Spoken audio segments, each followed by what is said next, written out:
नमस्कार साथियों, स्वागत है आप सभी का आपके अपने यूट्यूब चैनल पर जिसका नाम है जीएस बूस्टर, जो कि पार्ट है तक्षशिला आईएएस बलिया का और मैं हूं अनूप उपाध्याय। साथियों, पूरी दुनिया दशकों से एक बात मानती आई है कि अमेरिका और सऊदी अरब मिडिल ईस्ट के सबसे मजबूत रणनीतिक साझेदार है। तेल हो, हथियार हो या क्षेत्रीय सुरक्षा, हर बड़े मुद्दे पर दोनों देश एक दूसरे के साथ खड़े दिखाई देते हैं। लेकिन अब पहली बार हालात बदलते नजर आ रहे हैं। रिपोर्ट्स के मुताबिक जब अमेरिका ने ईरान के खिलाफ अपने सैन्य अभियान के लिए सऊदी अरब से सहयोग मांगा, तो रियाद ने अपनी जमीन और हवाई क्षेत्र के इस्तेमाल की अनुमति देने से इनकार कर दिया था। और यहीं से दोनों देशों के बीच तनाव की चर्चा जो है वो तेज हो गई थी। वाशिंगटन ने इसे केवल एक कूटनीतिक असहमति का नहीं बल्कि लंबे समय से चले आ रहे भरोसे पर एक बड़ा झटका माना था। अब सवाल यह कि आखिर ऐसा क्या बदल गया कि दशकों पुराने सहयोगी अमेरिका की सबसे महत्वपूर्ण सुरक्षा मांग पर सऊदी अरब पीछे हट गया। क्या सऊदी अरब अपनी विदेश नीति पूरी तरह से स्वतंत्र तरीके से चला रहा है? क्या मिडिल ईस्ट में शक्ति संतुलन बदल रहा है? क्या चीन, रूस और ईरान के बढ़ते प्रभाव ने अमेरिका की पकड़ को मजबूत कर दी है? और सबसे महत्वपूर्ण सवाल, अगर अमेरिका और सऊदी अरब के रिश्तों में दरार गहराती है तो इसका असर केवल मिडिल ईस्ट तक सीमित रहेगा या भारत, पाकिस्तान, ईरान, इजराइल, नेपाल और पूरे वैश्विक तेल अर्थव्यवस्था के ऊपर जो है पड़ेगा? आज के इस वीडियो में हम समझेंगे 1945 से शुरू हुई अमेरिका सऊदी अरब की रणनीतिक साझेदारी, उसकी सबसे बड़ी सफलताएं, आज पैदा हुए मतभेद और नई भू राजनीतिक तस्वीर जो आने वाले वर्षों में पूरी दुनिया की राजनीति को बदल सकती है। तो वीडियो को अंत तक जरूर देखिएगा, क्योंकि आखिर में हम इस सवाल का जवाब ढूंढेंगे कि क्या मिडिल ईस्ट में अमेरिका का एकाधिकार अब धीरे धीरे खत्म हो रहा है। साथियों, चैनल पर पहली बार है तो चैनल को सब्सक्राइब करके बेल आइकन दबा दीजिए। वीडियो को अंत तक देखिएगा। वीडियो थोड़ा लंबा हो सकता है, लेकिन ध्यानपूर्वक जब आप सुनेंगे तो आपको बहुत सारी बातें जो है वो पता चलेंगे। वीडियो को देखने के साथ आपके मन में जो भी विचार आ रहे हैं वो कमेंट के माध्यम से हम तक पहुंचाए। क्या सऊदी अरब सही कर रहा है? अमेरिका सही कर रहा है? भारत पे क्या प्रभाव पड़ेगा? नेपाल पे क्या प्रभाव पड़ेगा? किसी अन्य देशों पे क्या प्रभाव पड़ेगा? जो भी आपके विचार हैं वो आप कमेंट के माध्यम से कहिए। और आज का टॉपिक आपके स्क्रीन पर है, सऊदी ने अमेरिका को झटका, भारत नेपाल पर क्या होगा असर। दो समाचार पत्र है, एक है जेरूसलम पोस्ट और दूसरा रॉयटर्स, दोनों से हमने लिया है। जेरूसलम पोस्ट लिखता है कि US threatened to withhold the interceptors after clash with Saudi Arabia over Hormuz escort report. According to the WSJ, Saudi Arabia refused to allow the United States to use its base and airspace for the mission, और conditions और धीरे धीरे गड़बड़ा रही। A dispute over opening Hormuz drives a wedge into US Saudi relation. तो चलिए यहीं से शुरू करते हैं। सऊदी ने अमेरिका को जो है वो ठुकरा दिया है और कैसे कैसे रिश्ते जो है वो बदल रहे हैं, इस पर भी बात होगी। साथियों, कुल मिलाकर अगर हम बात करें तो अमेरिका और सऊदी अरब ने मिलकर एक ऐसी आर्थिक व्यवस्था को मजबूत किया जिसे आज हम पेट्रो डॉलर सिस्टम के नाम से जानते हैं। इस व्यवस्था के तहत सऊदी अरब ने अंतर्राष्ट्रीय बाजार में अपना अधिकांश तेल अमेरिकी डॉलर में बेचना शुरू किया। परिणाम यह हुआ कि दुनिया के लगभग सभी देशों को तेल खरीदने के लिए डॉलर की आवश्यकता पड़ने लगी और यहीं से अमेरिका के डॉलर की वैश्विक ताकत जो है वो बढ़ गई। यानी सऊदी अरब को सुरक्षा मिली, अमेरिका को अपने डॉलर की वैश्विक स्वीकृतता बनाए रखने का एक मजबूत आधार बना। लेकिन दोनों देशों की साझेदारी केवल तेल और व्यापार तक सीमित नहीं रही। 1990 में जब इराक ने कुवैत पर हमला किया तो पूरे खाड़ी क्षेत्र की सुरक्षा खतरे में पड़ गई। सऊदी अरब को यह डर था कि अगला निशाना कहीं वही हो सकता है। ऐसे समय में अमेरिका ने हजारों सैनिक सऊदी अरब भेजे, सैन्य ठिकाने स्थापित किए और गल्फ वॉर के दौरान सऊदी अरब की सुरक्षा सुनिश्चित की। और यहीं से संदेश पूरी दुनिया में गया कि अगर कोई सऊदी अरब की सुरक्षा को चुनौती देगा तो अमेरिका जो है वो सऊदी के साथ खड़ा होगा। लेकिन एक और कारण था जिससे दोनों देशों को वर्षों तक एकजुट रखा, और वो था ईरान। 1979 की ईरानी इस्लामिक क्रांति के बाद ईरान और अमेरिका के रिश्ते तेजी से बिगड़े। दूसरी ओर सऊदी अरब और ईरान के बीच पहले से ही क्षेत्रीय और नेतृत्व, साथ में धार्मिक प्रभाव और पश्चिम एशिया में प्रभुत्व की प्रतिस्पर्धा जो है वो मौजूद थी। धीरे धीरे अमेरिका और सऊदी अरब का एक साझा रणनीतिक उद्देश्य बन गया कि ईरान के बढ़ते प्रभाव को सीमित करना, और यही कारण था कि चाहे इराक का मुद्दा हो, सीरिया हो, यमन हो या खाड़ी क्षेत्र की सुरक्षा हो, अधिकांश मामलों में दोनों देशों की रणनीति लगभग एक जैसी दिखाई देती थी। लेकिन इतिहास गवाह है कि अंतर्राष्ट्रीय राजनीति में स्थायी दोस्त नहीं होते, केवल स्थायी राष्ट्रीय हित होते हैं। और अब ऐसा लगता है कि सऊदी अरब अपने राष्ट्र हित को पहले से कहीं अधिक प्राथमिकता दे रहा है, और यहीं से शुरू हुआ है आज का विवाद और आज की असली कहानी। साथियों, एक बार मैप में हम सारे लोकेशंस को देख लेते हैं जिससे कि आपको समझना आसान होगा। आप अपने स्क्रीन पर ये मैप देखिए। यहां आपको सऊदी अरबिया देखने को मिल रहा है, ये आपको ईरान है, ये इराक है, ये Jordan, Syria, Lebanon, Israel, Cyprus और ये टर्की दिख रहा है, ये यमन है, ओमान है, यूएई है, और ये पूरी कंडीशन आप देख रहे हैं, ये अफगानिस्तान है, इधर पाकिस्तान है और आगे भारत आपको देखने को मिल रहा है। इंडियन ओशियन है, अरेबियन सी है, पर्शियन गल्फ आपको देखने को मिल रहा है और यहाँ हॉर्मुज स्ट्रेट है। तो आपके स्क्रीन पर जो है पूरी कंडीशन दिख रही है। ये ब्लैक सागर है टर्की के ऊपर और ईरान के ऊपर यहाँ आपको कैस्पियन सागर जो है वो देखने को मिल रहा है। चर्चा को इस मैप के साथ आगे बढ़ाते हुए हम बात करते हैं कि ईरान क्यों अमेरिका और सऊदी अरब के बीच में सबसे बड़ा मुद्दा बन गया है, ये समझना है। और ये समझते हुए हमें यह भी समझना है कि सऊदी अरब की पूरी रणनीति दशकों तक जो एक जैसी रही है, वो ईरान वाले मुद्दे पर क्यों अमेरिका से थोड़ी सी दूरी बन गई। साथियों, इसका सबसे पहला कारण है कि ईरान का परमाणु कार्यक्रम।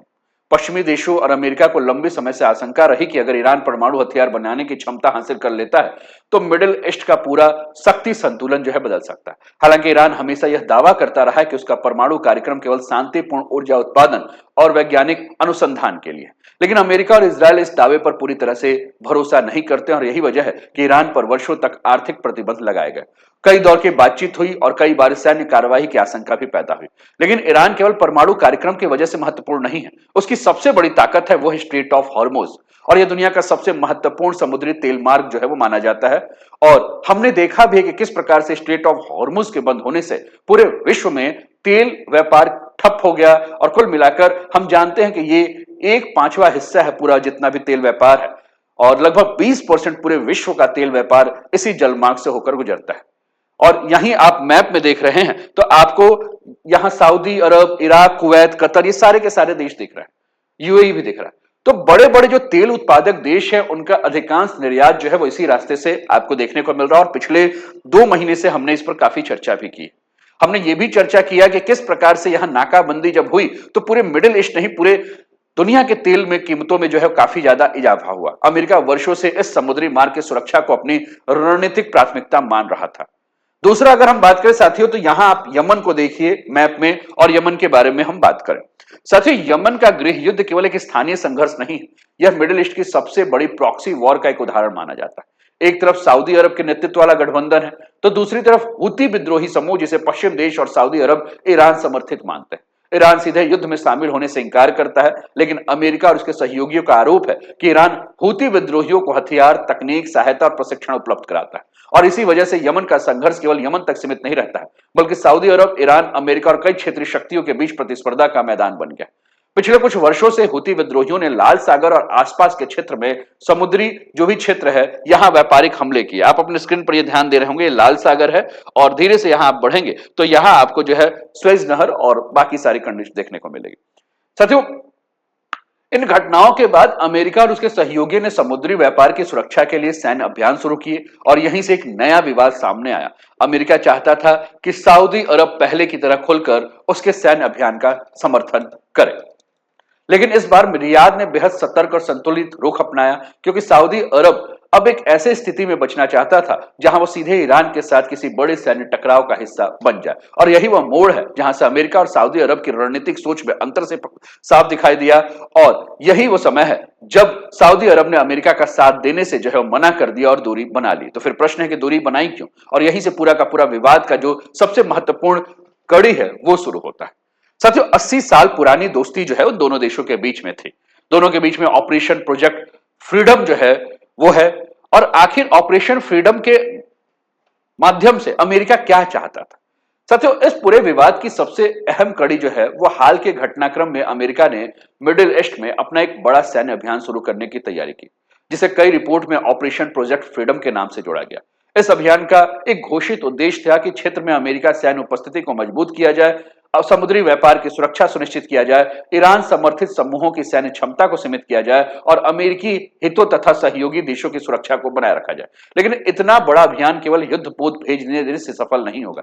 ऐसे किसी भी सैन्य ऑपरेशन के लिए अमेरिका को क्षेत्रीय सहयोग की बहुत ज्यादा आवश्यकता थी, और यही सबसे महत्वपूर्ण देश बनकर उभरा कौन, तो सऊदी अरब। क्योंकि मिडिल ईस्ट में अमेरिका के लिए सऊदी अरब केवल एक मित्र देश नहीं था, बल्कि एक रणनीतिक सैन्य केंद्र भी रहा। और अमेरिका ने सऊदी अरब के मुख्य रूप से 3 तरह के सहयोग की अपेक्षा की। पहला, कि सऊदी अरब से अमेरिका को एयर स्पेस मिल जाए, यानी अमेरिकी सैन्य विमान अगर सऊदी अरब के हवाई क्षेत्र का उपयोग कर सके तो इससे सऊदी अरब को कोई दिक्कत ना हो। इससे लड़ाकू विमानों की उड़ान छोटी हो जाती थी, ईंधन की बचत हो जाती थी और किसी भी सैन्य अभियान की गति कई गुना बढ़ जाती थी। दूसरा, मिलिट्री बेस यानी अमेरिका ये चाहता था कि आवश्यकता पड़ने पर सऊदी अरब स्थित सैन्य ठिकानों का उपयोग जो है वह आसानी से कर सके। सऊदी अरब स्थित सैन्य ठिकानों पे वो लॉजिस्टिक सपोर्ट, ईंधन भरना, रख रखाव, सैनिकों की तैनाती जो है वो कर सके और युद्ध में केवल लड़ाकू विमान ही नहीं लड़ते, साथ ही उनके पीछे एक विशाल सप्लाई नेटवर्क भी काम करता और इस नेटवर्क में सैन्य अड्डा की भूमिका सबसे महत्वपूर्ण होती। तीसरा सपोर्ट जो था वो नेवल सपोर्ट था कि मिडिल ईस्ट में समुद्री क्षेत्र में खासकर Persian gulf, Lal Sagar, straight of Hormuz के आसपास अमेरिका चाहता था कि सऊदी अरब उसकी नौसैनिक गतिविधियों में सहयोग करे ताकि व्यापारिक जहाजों की सुरक्षा, समुद्रों की निगरानी और आपूर्ति मार्ग सुरक्षित रखा जा सके। बहुत ही सरल शब्दों में अगर मैं आपको समझाना चाहूं तो मैं कह सकता हूं कि अमेरिका केवल राजनीतिक समर्थन नहीं चाहता था, वह हवाई, सैन्य और समुद्री तीनों प्रकार की जो है आवश्यकता जो पड़े वो सऊदी अरब से सपोर्ट चाहता। दशकों तक ऐसी परिस्थितियां बनी रही, सऊदी अरब जो है अमेरिका का साथ दे रहा था और इसलिए वाशिंगटन को विश्वास था कि अमेरिका का फिर से सऊदी अरब साथ देगा। लेकिन इस बार सऊदी अरब यानी कि रियाद ने पूरी कहानी को बदल दिया।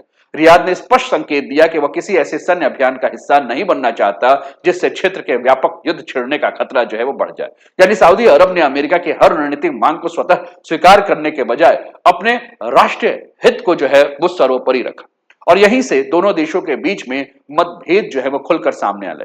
और ये सबसे बड़ा सवाल यह है कि सऊदी अरब ने आखिर अमेरिका को क्यों नो कहा, क्यों कहा सऊदी ने कि भैया अब हम तुम्हारे साथ नहीं। क्या इसके पीछे केवल ईरान का डर था या फिर मिडिल ईस्ट की राजनीति में एक बहुत बड़ा बदलाव आ चुका था। साथियों, अगर हम यहां बात करें कि सऊदी अरब ने पहली बार अमेरिका को इतना महत्वपूर्ण रणनीतिक जो भी निर्णय था उसको ठुकरा दिया, तो क्या दोनों देशों की दोस्ती खत्म हो गई या इसके पीछे कोई बड़ी रणनीति काम कर रही। साथियों, इस फैसले के पीछे केवल एक नहीं बल्कि कई सारे कारण हैं। पहला कारण, सऊदी अरब ईरान को सीधे उकसाना नहीं चाहता। पिछले कुछ वर्षों से सऊदी अरब और ईरान के रिश्तों में धीरे धीरे सुधार देखने को मिला। दोनों देशों ने बातचीत शुरू कर दिया है, राजनीतिक संबंध बहाल हुए हैं, क्षेत्रीय तनाव कम करने की कोशिश हुई है और ऐसे समय में अगर सऊदी अरब अमेरिका को अपने एयर बेस या हवाई क्षेत्र का उपयोग करने देता है तो ईरान इसे सीधे अपने खिलाफ सैन्य कदम के रूप में देख सकता है और इसका परिणाम यह हो सकता है कि दोनों देशों के बीच में फिर से तनाव बढ़ेगा और इस तनाव का असर पूरे मिडिल ईस्ट के अस्थिरता के ऊपर पड़ेगा। और रियाद किसी भी कीमत में नहीं चाहता है कि वह ईरान के साथ कोई नया टकराव ले। साथियों, सऊदी अरब इस समय विजन 2030 के ऊपर काम कर रहा है। आज का सऊदी अरब सिर्फ तेल बेचकर अपना व्यापार नहीं चाहता है, आज का सऊदी अरब ये चाहता है, यानी कि सऊदी अरब के क्राउन प्रिंस मोहम्मद बिन सलमान का जो विजन 2030 है उसके माध्यम से वह पूरी अर्थव्यवस्था को बदलने का लक्ष्य रख रहा है। इस योजना के तहत सऊदी अरब पर्यटन, टेक्निक, उद्योग, लॉजिस्टिक, मनोरंजन और वैश्विक निवेश का एक बड़ा केंद्र बनना चाहता है। लेकिन इतने बड़े आर्थिक परिवर्तन के लिए सबसे पहली जरूरत जो है वो है स्थिरता। कोई भी विदेशी निवेशक ऐसे देश में जो है वो डॉलर का निवेश नहीं करना चाहेगा जहां युद्ध शुरू होने की आशंका हर घड़ी बनी रहे और इसलिए रियाद की प्राथमिकता युद्ध नहीं बल्कि आर्थिक विकास है। तीसरा कारण अगर हम बात करें साथियों तो फॉरेन इन्वेस्टमेंट। सऊदी अरब दुनिया भर की बड़ी कंपनियों को अपने यहां निवेश करने के लिए आमंत्रित कर रहा है। मेगा प्रोजेक्ट, नए औद्योगिक शहर, विश्व स्तरीय पर्यटन परियोजना और अंतर्राष्ट्रीय खेल योजनाओं में अरबों डॉलर खर्च किए जा रहे हैं। अगर मिडिल ईस्ट में युद्ध का खतरा छिड़ता है तो सबसे पहले विदेशी निवेश प्रभावित हो जाएंगे, यानी कि युद्ध केवल सुरक्षा का नहीं बल्कि सीधे अर्थव्यवस्था का सवाल बन जाता है। इसके अलावा अगर हम बात करें साथियों तो सऊदी अरब खुद को मिडिल ईस्ट का केवल एक सैन्य शक्ति नहीं बल्कि एक जिम्मेदार क्षेत्रीय नेता के रूप में प्रस्तुत करना चाहता है। उसकी कोशिश यह है कि क्षेत्र में संघर्ष कम हो, व्यापार बढ़े और आर्थिक सहयोग मजबूत हो और यही कारण है कि रियाद अब बड़े विवादों, सीधे सैन्य हस्तक्षेप की बजाय कूटनीतिक समाधान को प्राथमिकता देता आ रहा है। ऑयल प्राइसेस भी एक कारण है साथियों। अगर अमेरिका और ईरान के बीच सीधा सैन्य संघर्ष फिर से शुरू हो रहा है, जैसे कि जिस प्रकार की कंडीशन जो है वो बन रही है, तो तेल बाजार पर इसका असर जो है वो फिर से पड़ना शुरू हो जाएगा। जहाजों की आवाजाही बाधित हो जाएगी और वैश्विक तेल कीमतें में फिर से उतार चढ़ाव आने लगे। तो पहली नजर में महंगा तेल सऊदी अरब के लिए फायदेमंद लग सकता है, लेकिन बहुत अधिक अस्थिर कीमतें वैश्विक अर्थव्यवस्था को नुकसान पहुंच सकती है जिसका असर अंततः तेल की मांग पर पड़ सकती है। रियाद अब केवल ऊंची कीमतें नहीं बल्कि स्थिर तेल बाजार चाहता है और सबसे बड़ा कारण है कि डायरेक्ट वॉर से बचता है। साथियों, आपने कुछ दिन पहले देखा था कि ईरान के राष्ट्रपति पाकिस्तान आए थे और उन्होंने पूरे मुस्लिम देशों से संगठन बनाने की बात की थी जिसको लेकर हमने चर्चा किया था, इस्लामिक नाटो। अगर आपने उस वीडियो को देख लिया होगा तो अच्छी बात है, नहीं देखा होगा तो आप जाइए प्लेलिस्ट में, आपको इस्लामिक नाटो के नाम से दिखेगा जहां 2 लाख से ऊपर व्यूज हैं। आप उस वीडियो को देखिएगा। और यहां जो बात हुई थी सचिव, आप ध्यान देंगे कि पाकिस्तान आया था और पाकिस्तान के संबंध ईरान और सऊदी दोनों से बहुत अच्छे, यानी कहीं ना कहीं पाकिस्तान जो है वो ईरान और सऊदी के बीच का जो तनाव है उसको कम करने का काम कर रहा है और दोनों को एक मंच पर ला रहा है। तो सऊदी अरब अच्छी तरह से जानता है कि अगर अमेरिका और ईरान के बीच खुला युद्ध छिड़ रहा है तो भौगोलिक स्थिति उसके सबसे जो है उसको प्रभावित करेगी, मिसाइल हमले होंगे, तेल प्रतिष्ठानों पर खतरा होगा, समुद्री व्यापार में बाधा होगा और इन सभी का सीधा असर जो है वो सऊदी अरब के ऊपर पड़ेगा। और यही वजह है कि रियाद ने एक अलग रास्ता चुना। उसने अमेरिका को पूरी तरह से विरोध तो नहीं किया, लेकिन एक ऐसा कदम भी उठाया जिससे कि कुल मिलाकर यह था कि हम युद्ध का हिस्सा ना बने। यानी कि आज का सऊदी पहले वाला सऊदी नहीं है। पहले उसके विदेश नीति का केंद्र अमेरिका क्या चाहता पे था। अब उसका सवाल है कि सऊदी का राष्ट्र हित क्या है, सऊदी अपने हिसाब से किस प्रकार से काम करे इस पर। यानी कि यही बदलाव पूरे मिडिल ईस्ट की राजनीति को एक नई दिशा दे रहा है। अब सवाल यह है कि अमेरिका इस फैसले पर क्या अब करेगा। क्या वाशिंगटन केवल नाराजगी जताएगा या सऊदी अरब पर दबाव बनाने की कोशिश करेगा। साथियों, सऊदी अरब के इस रुख ने वाशिंगटन को एक साफ संदेश दे दिया है कि अब रियाद पहले की तरह अमेरिकी रणनीति का हिस्सा बनने के लिए तैयार नहीं। इसके बाद अमेरिका के ओर से कई तरह के दबाव की चर्चा शुरू हुई है कि हथियारों की आपूर्ति पर हम पुनः विचार करेंगे। अमेरिका वर्षों से जो सऊदी अरब के साथ बड़ा रक्षा साझेदार बना हुआ है, अब वो कह रहा है कि देखो भैया, भविष्य में रक्षा समझौते प्रभावित हो सकते हैं और इसके साथ ही हम तुमको जो मिसाइल इंटरसेप्टर, जो ड्रोन डिफेंस सिस्टम जैसे महत्वपूर्ण रक्षा उपकरण देते थे, अब हम तुमको विचार करेंगे कि देना है कि नहीं। सऊदी अरब की सुरक्षा अवस्था का एक बहुत बड़ा हिस्सा जो है अमेरिका के टेक्निक के ऊपर जो है वो बेस है। कुछ विश्लेषकों का मानना है कि अगर मतभेद बढ़े तो अमेरिकी क्षेत्र में अपनी सैन्य तैनाती और सहयोग की समीक्षा जो है वो सऊदी कर सकता है और अमेरिका भी कर सकता है। और व्हाइट हाउस ने एक साफ संदेश देना चाहा है कि अगर सुरक्षा चाहिए तो रणनीतिक सहयोग भी जरूरी है। लेकिन सऊदी अरब ने यह स्पष्ट कर दिया कि अब वह हर निर्णय केवल अमेरिका की अपेक्षाओं के आधार पर नहीं बल्कि अपने राष्ट्र हित के आधार पर रखेगा। साथियों, असल कहानी अगर हम बात करें साथियों, तो आज का सऊदी अरब केवल अमेरिका के ऊपर निर्भर नहीं है। उसने अपनी विदेश नीति में कई दिशाओं में बदलाव करना शुरू किया है। वो चीन के साथ सऊदी अरब के रिश्ते जो हैं वो बढ़ चुके हैं। चीन जो है एक बहुत बड़ा ऊर्जा खरीदार और आर्थिक साझेदार बन चुका है। रशिया के साथ ओपेक प्लस के मंच पर वैश्विक तेल उत्पादन और कीमतें जो है उसको भी लेकर बात है। सऊदी अरब अब ब्रिक्स जैसे मंचों के साथ जुड़ना चाह रहा है या जुड़ भी चुका है और जहां पश्चिमी देशों के अलावा उभरती अर्थव्यवस्था अपनी भूमिका बढ़ा रहा है। सबसे बड़ा बदलाव यह हुआ है कि जिस ईरान को कभी सबसे बड़ा दुश्मन सऊदी मानता था, आज सऊदी और ईरान के बीच में जो है वो रिश्ते सीधे हो रहे हैं। यानी कि मिडिल ईस्ट अब यूनिपोलर नहीं बल्कि मल्टीपोलर व्यवस्था की तरफ बढ़ रहा है और यही कारण है कि आज सऊदी अरब की विदेश नीति का केंद्र अमेरिका फर्स्ट नहीं बल्कि सऊदी फर्स्ट बन चुका है और यही बदलाव आने वाले वर्ष में मिडिल ईस्ट की पूरी राजनीति को जो है तय कर सकता है। साथियों, अगर सऊदी में या मिडिल ईस्ट में कुछ हो रहा है तो इसका असर जो है वो भारत के ऊपर तो जरूर पड़ेगा। भारत के ऊपर क्यों पड़ेगा, मिडिल ईस्ट का असर जो है वो भी हमें देखना है और सऊदी ने अमेरिका को जो झटका दिया इसके क्या परिणाम होंगे और इस पर भारत की क्या रणनीति होगी, इसको भी हम पूरा समझ लेते हैं। और भारत पर अगर होगा तो नेपाल पर भी होगा, क्योंकि नेपाल का पूरा जो तेल ऊर्जा जो है वो भारत के ऊपर निर्भर है। तो सबसे पहले हम भारत की बात करते हैं कि भारत अपनी ऊर्जा आवश्यकताओं का बड़ा हिस्सा पश्चिम एशिया से पूरा करता है। भारत के कच्चे तेल का आयात लगभग 60% से अधिक मिडिल ईस्ट के देशों से होता है। अगर भविष्य में फिर से स्ट्रेट ऑफ हॉर्मुज में तनाव बढ़ता है तो समुद्री व्यापार बाधित होगा और इसका सीधा असर तेल की कीमत पे, शिपिंग लागत पे, भारत की ऊर्जा सुरक्षा पे पड़ सकता है। यानी मिडिल ईस्ट में होने वाला हर भू राजनीतिक बदलाव भारत की अर्थव्यवस्था और भारत की महंगाई के ऊपर असर डाल सकता है। साथियों, आपकी स्क्रीन पर यह मैप है जिसमें आप देख सकते हैं कि क्रूड ऑयल जो है Bharat Russia, Iraq, Saudi Arabia, UAE, US, Kuwait, Nigeria, Latin America में मैक्सिको, ब्राजील और गुयाना से ले रहा है। अगर एलएनजी की बात करें तो Qatar, Australia, US, Nigeria, Angola से जो है वो ले रहा है। अगर हम एलपीजी इंपोर्ट की बात करें तो सऊदी अरबिया, यूएई और कतर से 90% के आसपास जो है वो एलपीजी ले रहा है। किसी भी प्रकार की कंडीशन होगी तो एलपीजी हो, एलएनजी हो या क्रूड ऑयल हो, सभी पे एक बहुत बड़ा जो है असर पड़ेगा और सीधे भारत पे पड़ेगा। अब भारत पे पड़ा तो आप नेपाल को कैसे छोड़ सकते हैं, क्योंकि नेपाल प्रत्यक्ष रूप से तो नहीं लेकिन अप्रत्यक्ष रूप से जो है उसके ऊपर असर पड़ेगा। एक तो तेल के लिए हमने कहा कि नेपाल जो है भारत के ऊपर निर्भर है, क्योंकि अगर भारत में तेल की कीमतें बढ़ेंगी तो नेपाल में जाएंगी ही। इसके अलावा अगर हम बात करें साथियों तो लाखों नेपाली नागरिकों की बात करें तो लाखों नेपाली नागरिक जो हैं वो सऊदी अरब, कतर, संयुक्त अरब अमीरात, कुवैत और अन्य खाड़ी देशों में काम करते हैं। अगर क्षेत्र में अस्थिरता बढ़ती है तो रोजगार, रेमिटेंस और अंतर्राष्ट्रीय हवाई सेवाओं पर प्रभाव पड़ सकता है। यानी मिडिल ईस्ट की घटनाएं नेपाल की अर्थव्यवस्था तक अप्रत्यक्ष रूप से पहुंच सकती है। इसलिए चाहे भारत हो या नेपाल, दोनों देशों के लिए ऊर्जा सुरक्षा, व्यापारिक मार्ग की सुरक्षा और समुद्री सप्लाई चेन की स्थिरता आने वाले समय में एक महत्वपूर्ण रणनीतिक मुद्दा बन सकता है। साथियों, आज की कहानी केवल अमेरिका और सऊदी अरब की नहीं है, यह उस बदलती दुनिया की कहानी है जहां देश अब केवल पुराने गठबंधनों के आधार पर नहीं बल्कि अपने राष्ट्रीय हित के आधार पर फैसले ले रहे हैं। मिडिल ईस्ट की शक्ति संतुलन बदल रहा है, नए साझेदारियां बन रही हैं, पुरानी धारणाएं टूट रही हैं और इसका असर पूरी दुनिया पर दिखाई दे रहा है। अब सबसे बड़ा सवाल आपसे है, क्या सऊदी अरब वास्तव में अमेरिका से दूर जा रहा है या यह केवल अपने विदेश नीति को अधिक स्वतंत्र और संतुलित बनाने की कोशिश कर रहा है?